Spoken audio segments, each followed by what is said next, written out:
it does take time. So essentially it's like learning a new language, and you're embedding it, you're embedding it. Um, and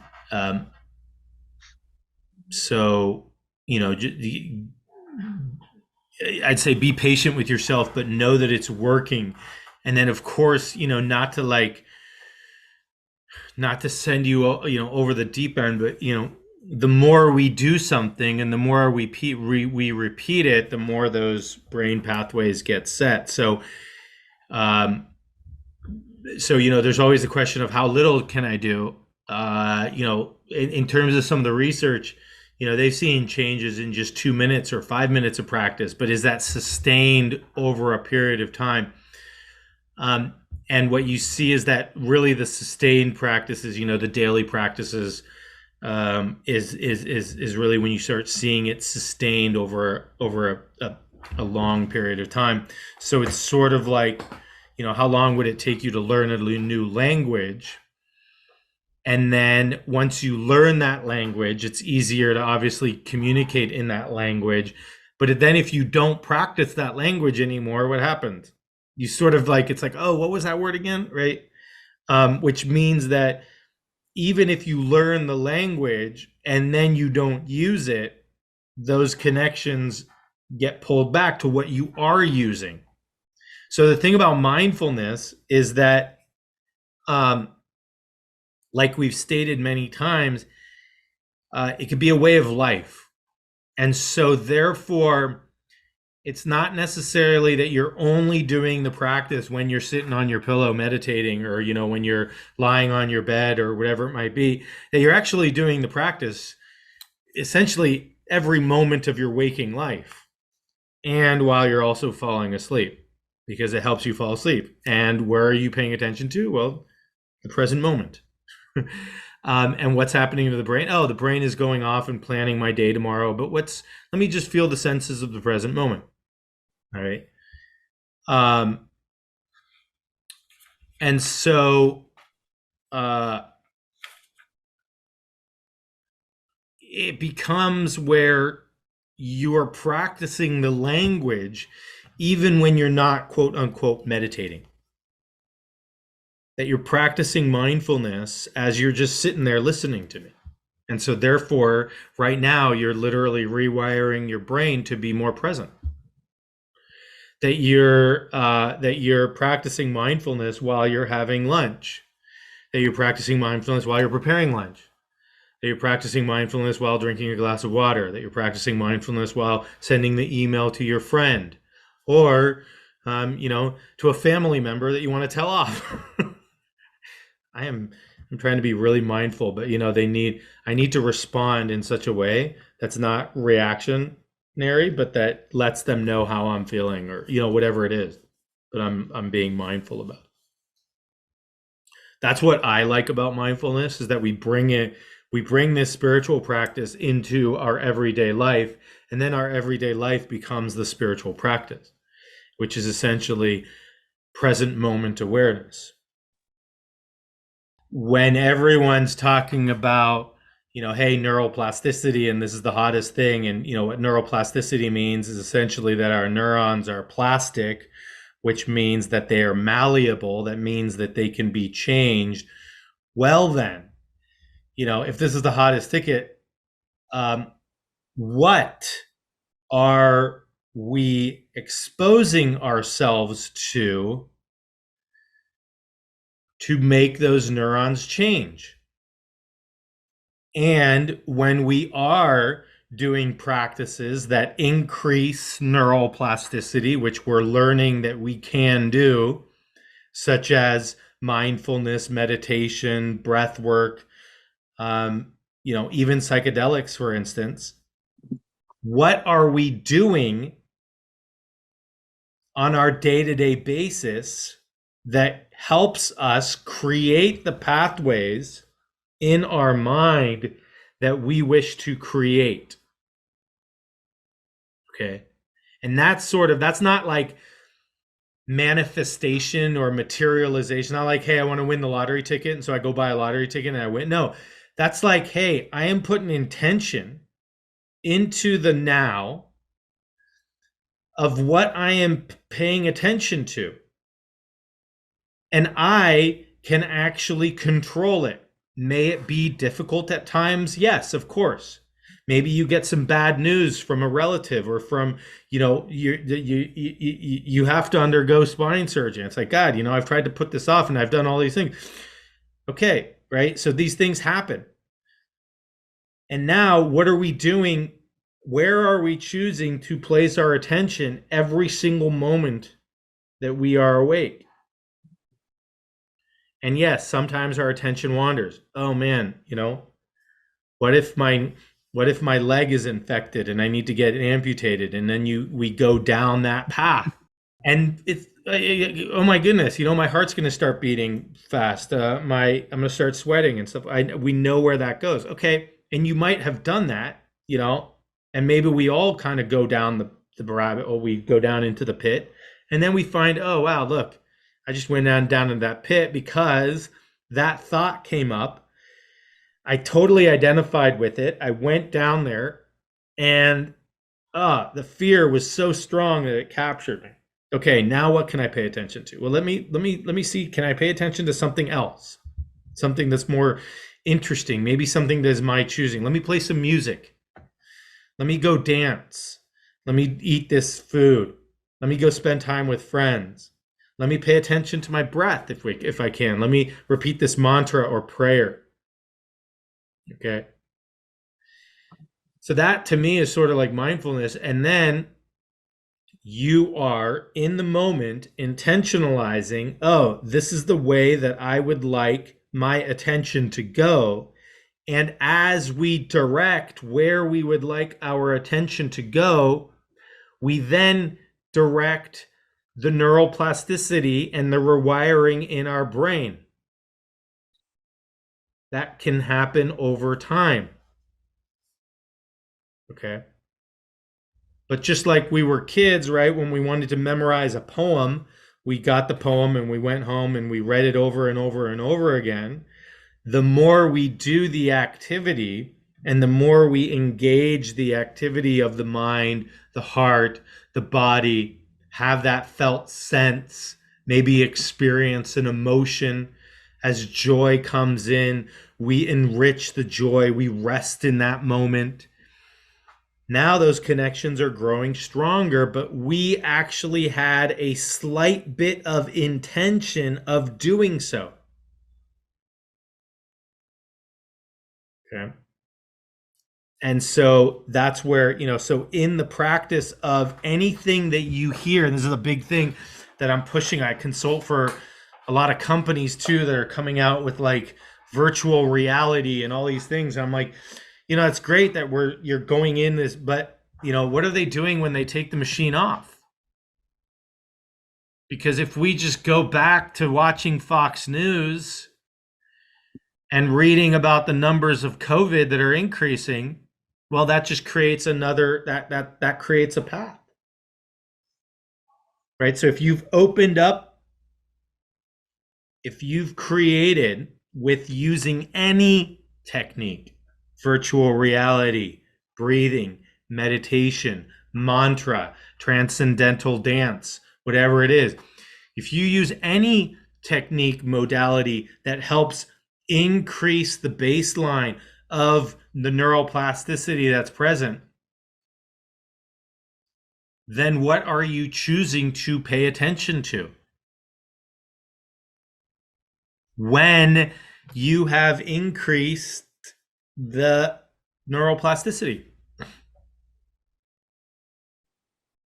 right?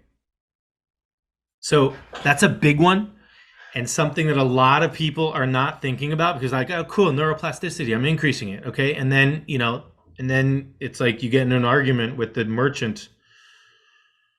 It's like, well, what sort of neuroplasticity are you driving there?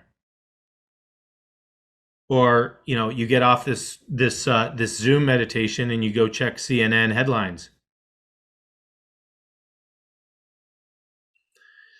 Maybe the headline on CNN is not what we want to pay attention to. when our brain is more open, more pliable, let's say, right? So if you do a technique that creates increased pliability in the neurons, then what are you doing to actually those neurons? Where are you then choosing to place your attention to? And that's a big question, right? So that's what I kind of come back to is not only a meditation practice, this is a day-long practice. You do this at all points of your day, and it's constantly asking yourself, what am I paying attention to? What am I paying attention to? And is it the present moment? And can I feel my feet on the ground? And can I notice myself breathing and tasting the food, or listening to who I'm listening to, or feeling my thighs on the chair while I'm also listening to you speak? Right? So there's this embodiment, and then I hear you, and just by hearing your voice, I get flooded with emotions of joy and happiness, and I let those emotions come in the present moment, and I allow my heart to open and expand. And I think Ram Dass said, Ram Dass, he was a psychology professor at Harvard, right? And I remember his quote because it it impacted me quite strongly. It was like, uh, I was worried about this and this and that, and whether I'd get tenured at Harvard, or whether they would kick me out, or and then one day I just chose to pay attention to something that was more interesting. I've said it before, but what they don't tell us, there is a war on our attention with Facebook and Twitter and Instagram, whatever it might be.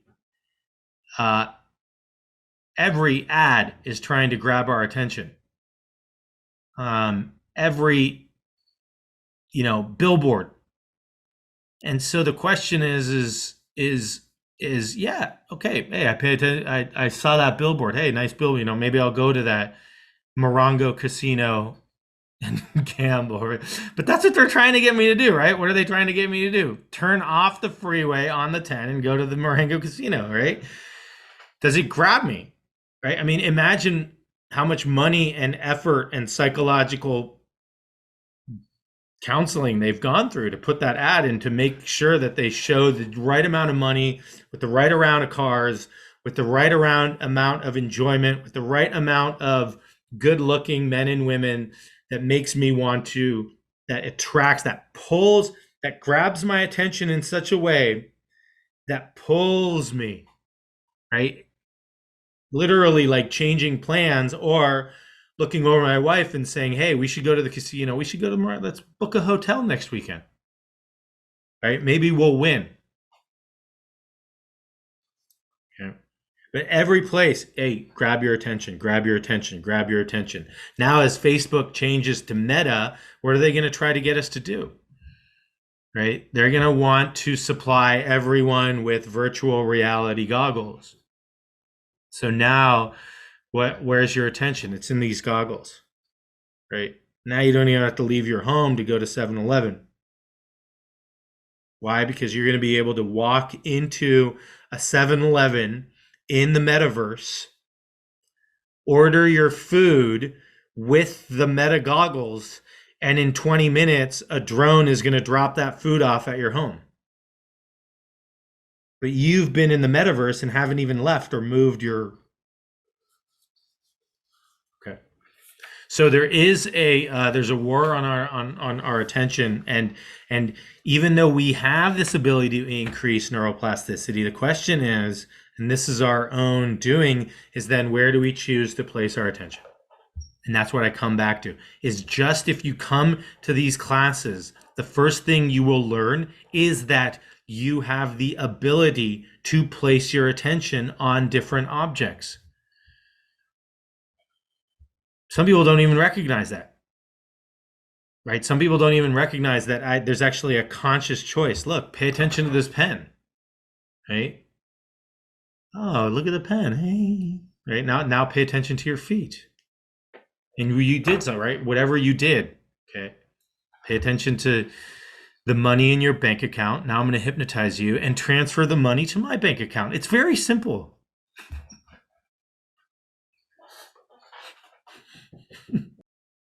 Today we're going to do something a little fun.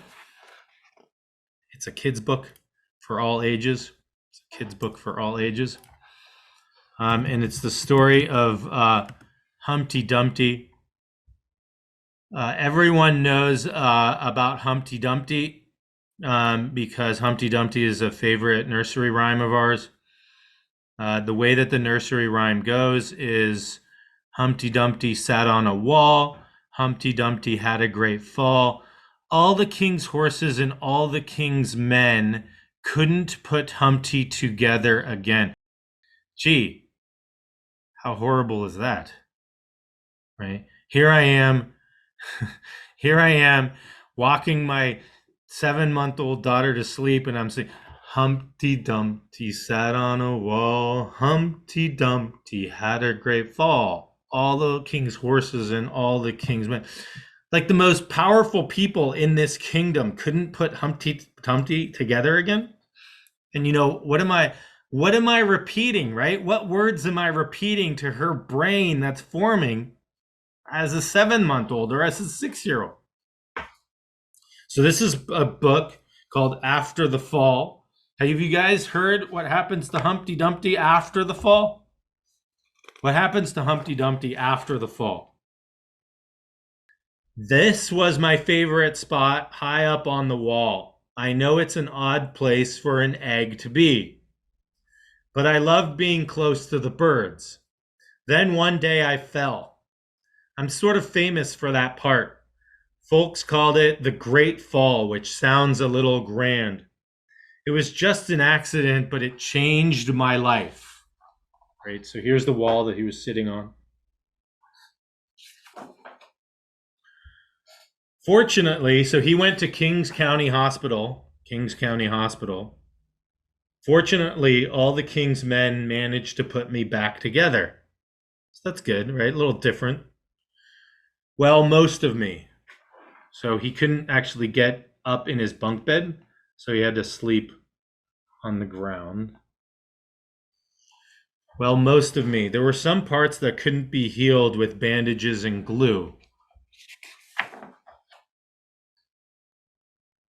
After that day, I became afraid of heights. I was so scared that it kept me from enjoying some of my favorite things. So he could only get the cereal from the bottom shelf and not the top shelf, which has a ladder. I walked past the wall every day and I would think about climbing that ladder again. I really missed the birds and being high above the city, but I could never do it because I knew that accidents can happen. I eventually settled for watching the birds from the ground. It wasn't the same, but it was better than nothing. Then one day an idea flew by. Making planes was harder than I thought. It was easy to get cuts and scratches, but day after day I kept trying and trying. So he wanted to make a paper airplane until I got it just right. So he made this paper airplane.